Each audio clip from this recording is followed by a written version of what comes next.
বলছিলাম রামসোনা সরকারি প্রাথমিক বিদ্যালয়ের কথা। এটি ময়মনসিংহের ফুলপুর উপজেলার বওলা ইউনিয়নে অবস্থিত। ১৯৬৩ সালে স্থাপিত হলেও এখন পর্যন্ত কোনো উন্নত ভবন এর অনুমোদন হয়নি। অন্যান্য আশেপাশের অনেক প্রাইমারি স্কুলে হয়েছে উন্নত ভবন সহ নানান সহায়তা, কিন্তু বৈষম্যের ন্যায় জোড়াতালি দিয়ে চলছে এ প্রাথমিক বিদ্যালয় শিক্ষা প্রতিষ্ঠানটি।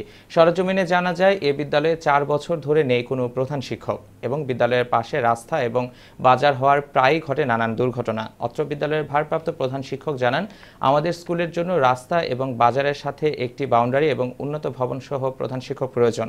এ বিষয়ে কর্তব্যরত ঊর্ধ্বতন কর্মকর্তাদের নজর দেয়া দ্রুত প্রয়োজন। অনেক সময় দেখা যায় মোটরসাইকেল অ্যাক্সিডেন্টে দুঃখ পাইতে পারে, অথবা ওই যে যাওয়ার সময় অ্যাক্সিডেন্টের সম্ভাবনা আছে।